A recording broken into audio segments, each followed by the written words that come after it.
en un formato secretario de proyectos, bueno, secretarios de proyectos a magistrado. Entonces, quienes formularon esta resolución son la secretaria Marcela Monserrat Pastrana Flores, Javier Mercado Monte y un servidor de Manuel Junca Quiñones, ¿no? Resolvemos de conformidad con los argumentos que nos establece la situación problema, como el segundo tribunal colegiado en materia civil. Dicho lo anterior, pues vamos a comenzar señalando el contenido, que es el que pueden ver en pantalla. Obviamente el contenido pues, básico o genérico de una resolución, hablando de la introducción, resultandos, considerandos, puntos resolutivos y la trascendencia social del fallo como último punto para pues, señalar las conclusiones a las que llegamos. Bueno, primeramente el asunto versa sobre resolver los vistos del juicio de amparo directo 787/2023, el cual fue promovido por la quejosa Berenice García Ruiz en contra de la sentencia definitiva de la primera sala de lo familiar del Tribunal Superior de Justicia del Estado de México, que tiene como fecha 15 de enero de 2019 en los autos del TOCA número 876. Bueno, básicamente primero tenemos que hacer énfasis en la presentación de la demanda, ya que por escrito del 30 de enero de 2019, ante la oficialidad de partes de ese tribunal, se presentó la demanda, ya que la primera sala de lo familiar del Tribunal de Justicia Administrativa, Superior de Justicia, del Estado de México, con residencia en Toluca, remitió esa demanda de amparo que fue presentada ante ellos hacia nuestro tribunal colegiado. Se señaló como autoridad responsable de la referida sala y básicamente se consideró violatoria de los artículos de los derechos fundamentales del artículo 4, párrafo 8, referente al derecho de identidad de la Constitución,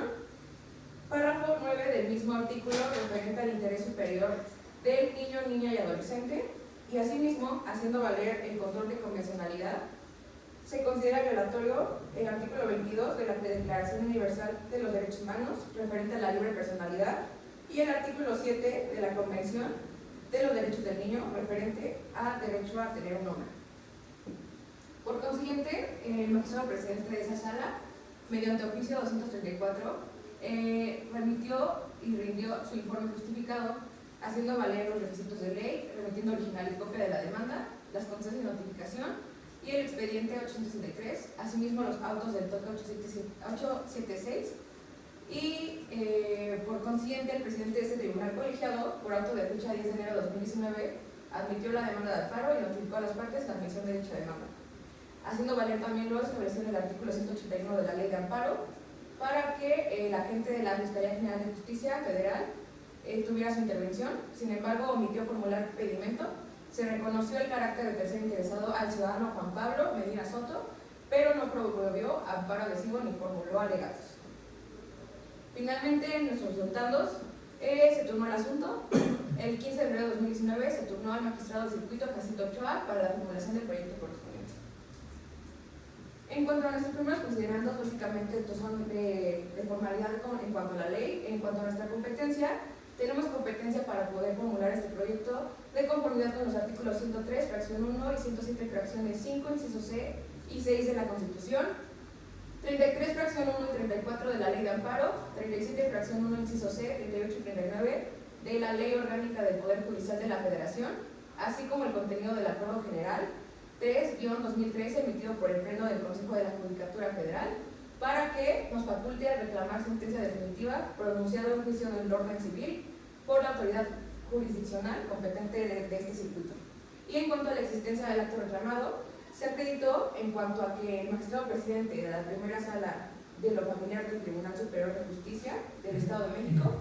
en su oficio 234 al remitir informe justificado, aceptó la emisión de dicha sentencia dictada el 15 de enero de 2019 en el TOCA número 876, lo cual merece valor probatorio de conformidad con los preceptos 129 y 202 del Código Federal de Procedimientos Civiles de aplicación supletoria a la Ley de Amparo, para tenerlo como legalmente existente.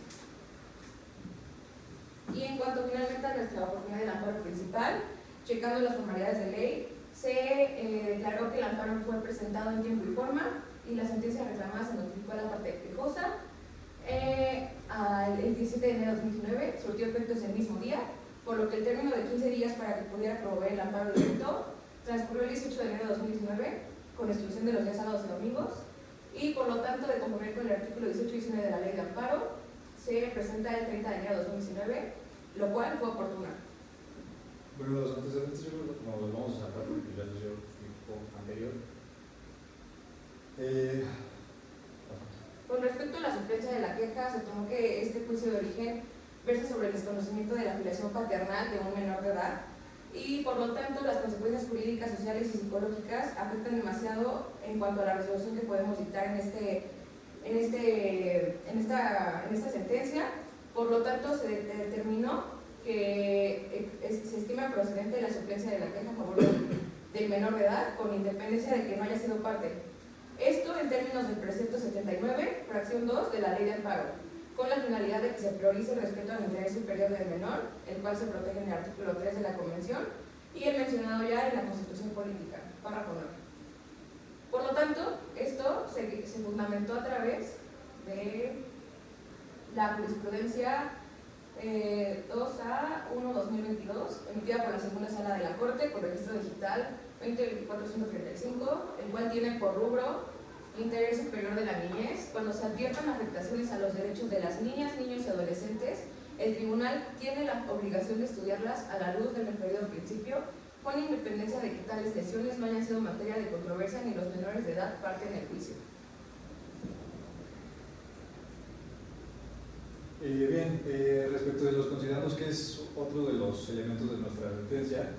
señalamos dentro del considerando señalado como sexto, un análisis del asunto. Primero, los conceptos de violación que señaló la quejosa en su escrito, no los voy a repetir de nuevo para no ser muy redundante, pero pues señaló fundamentalmente que le causaba agravio el acto reclamado porque violentaba el interés superior de la niñez, la identidad del menor, así como que se vulneraba el derecho de la niña al libre desarrollo de la personalidad, toda vez que no se ponderó con la relevancia debida el resultado de la prueba genética ofrecida por la recurrente en la etapa procesal pertinente, obligándole a convivir con una persona con la que no tiene vínculos biológicos reales, lo que podría desencadenarse en nacimientos identitarios tambaleantes y confusos. Finalmente, el último concepto de violación que señaló la promovente fue que se violentó el derecho reconocido respecto de reconocimiento del padre, sí, en el artículo 7 de la Carta de los Derechos del Niño se establecía, pues obviamente, esta parte de la identidad y de la afiliación, del derecho a la afiliación, por lo que se daba vista a las autoridades del registro civil, se le pedía dar vista para que fueran desvinculados los apellidos de Juan Pablo Medina Soto, el nombre de la niña, quien se ostenta hasta este momento como el padre de la infancia. Dicho todo lo anterior, este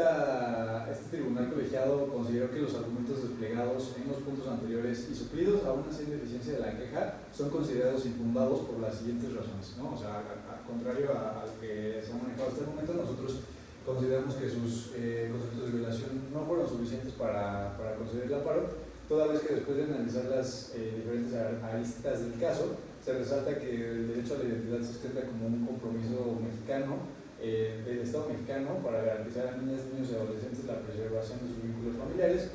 o en su defecto la desvinculación, que es lo que pretendía la parte actora promoviendo este juicio,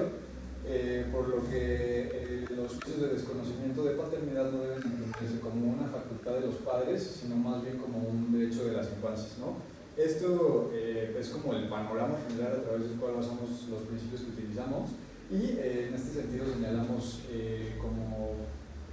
orientadora, como tesis orientadora, la tesis que lleva por rubro de desconocimiento de paternidad, alcances del derecho a la identidad en el juicio relativo cuando aquella se impugna a la luz del principio del interés superior del menor. Me voy a permitir leer lo que resaltamos, que de hecho es propio, que establece que el derecho a la identidad, que es lo que señalaba como uno de los conceptos de violación la parte promovente, si bien involucra el conocimiento del origen biológico de una persona, no se agota en tal elemento, pues también abarca el compromiso político del que hablaba en la diapositiva anterior, del Estado tendiente a garantizar a los niños la preservación de los vínculos familiares. De ahí que el derecho a la identidad no tiene alcance de establecer que la presunción legal de filiación derivada del matrimonio debe acceder ante cualquier circunstancia a la realidad biológica, ¿no? Ahorita justamente hablan del matrimonio. En este sentido, pues ya se habla de que la pareja ya llevó a cabo un divorcio. Sin embargo, la filiación sí se llevó a cabo en el momento en el que ellos estaban casados, entonces por eso consideramos que es un criterio orientador y no estamos señalando que no se establece como limitante el origen biológico de la menor. Al respecto de justo uno de los conceptos de violación que señaló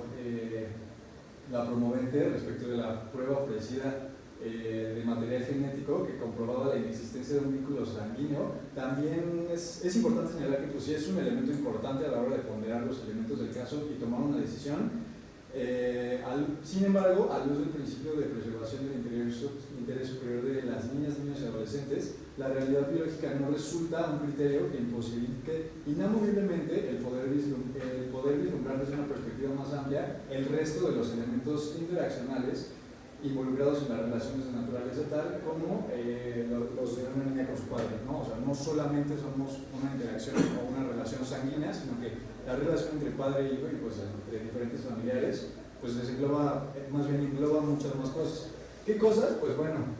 la preservación del bienestar físico y emocional, el bienestar psicológico y mental de las infancias, que no se reduce solamente a ellos, sino que involucra además la existencia de lazos afectivos, de confianza, de la preservación de rutinas funcionales, de la sensación de estabilidad y de un sentido de pertenencia a un hogar y a un estilo de vida previamente consolidado, que ha fungido como el contexto formativo, pues literalmente toda la vida la niña ha experimentado esta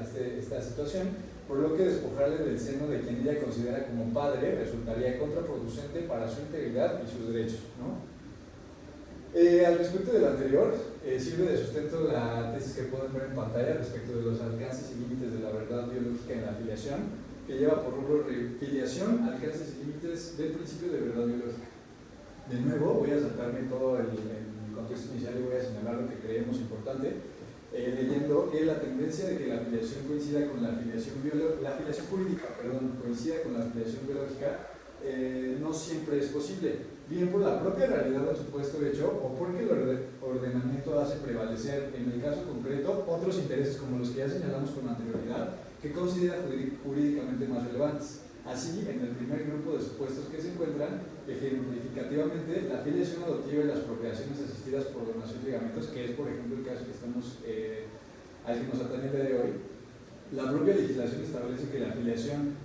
existe sin que exista el vínculo genético, ¿no? El segundo lo conforman, por ejemplo, algunas de las normas que se ocupan de la determinación extrajudicial de la filiación o que privilegian un estado de familia consolidado en el tiempo, como lo es el caso que nos atañe, dando permanencia o preeminencia, a la estabilidad de las relaciones familiares y la seguridad jurídica en aras del propio interés superior del menor. ¿Por qué? Porque si consideramos que si solamente nos basamos en la identidad o en el vínculo biológico que se ostenta, que no existe entre padre e hija, pues obviamente se deja de lado esta parte del privilegio de una familia consolidada, ¿no? A lo largo del tiempo y pues del resto de las interacciones que han tenido. Dicho todos los argumentos anteriores, pues señalamos ahora sí que textualmente que procede el no conceder el amparo solicitado y en consecuencia lo procedente sería confirmar la sentencia recurrida. Es decir, que el carácter de padre no se deslinda de Juan Pablo Medina Soto y pues por lo tanto pues puede seguir ostentándose como padre con todos los derechos y obligaciones que eso conlleva, pues de la menor de la que estamos resolviendo respecto a esta resolución. Bien, magistrado en turno, al igual que mis compañeros secretarios, ya hablaron sobre, en el fondo, los considerandos, tocando el tema de la ratio racionale, en concreto haciendo el énfasis de que la filiación jurídica y la filiación biológica pueden en dado caso no existir. Pues creemos que también es oportuno hablar del alcance que tiene respecto del obvio del dictum del proyecto de sentencia del que estamos hablando. En ese mismo hilo de ideas creemos que los efectos de la no protección constitucional pues involucran o es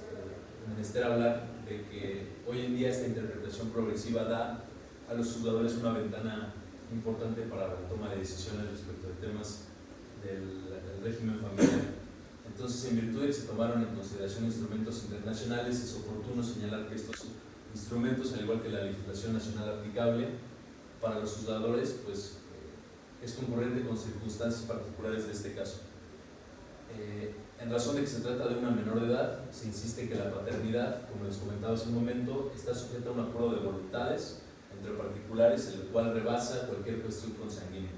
igual retomando nuestro punto toral que habla de que la filiación biológica puede no existir con la jurídica, por lo tanto se resume en dos, se puede traducir en pantalla en dos resoluciones. La primera es dejar firme la sentencia de enero de 2019 del Tribunal Superior de Justicia, y después habla de que no hay lugar a emitir una nueva sentencia toda vez que se ordena pues no revocar la sentencia de la que le hablé hace un momento. Después es también oportuno señalar que como parte del desarrollo de los agravios de la quejosa se hablaba de que eran infundados, pero el lobby del dictum siempre nos señala, nos lleva un camino a pensar de que muchas veces las cuestiones de las que habla el quejoso son insuficientes. Lo anterior en razón de que no puede obtenerse este acuerdo de voluntades de otra forma, por lo tanto el simple reconocimiento de paternidad iría en contra de los principios morales y legales que rigen a la menor de edad, de conformidad con lo establecido en instrumentos nacionales e internacionales de los derechos de los niños, niñas y adolescentes, igual a la par del interés superior del menor. Por último,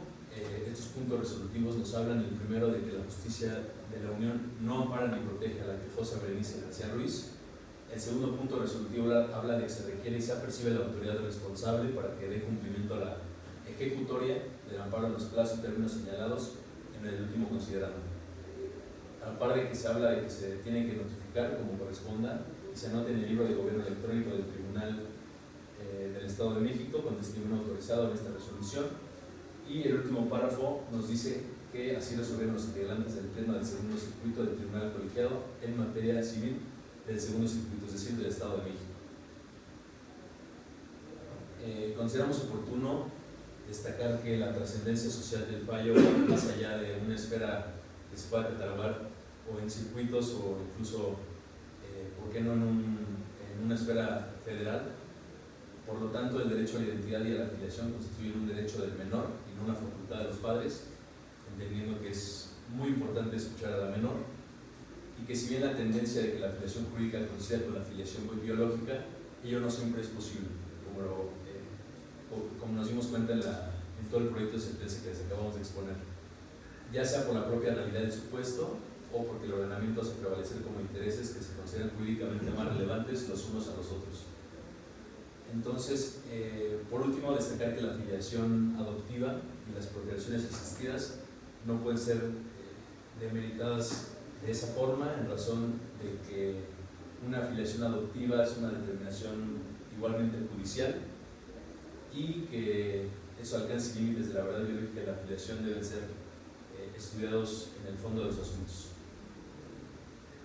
Y pues así resolvió el juicio de amparo directo 783-2023. Este es el proyecto que presentamos ante el magistrado y pues por nuestra parte sería todo, si no tienen ninguna duda o comentario. Gracias.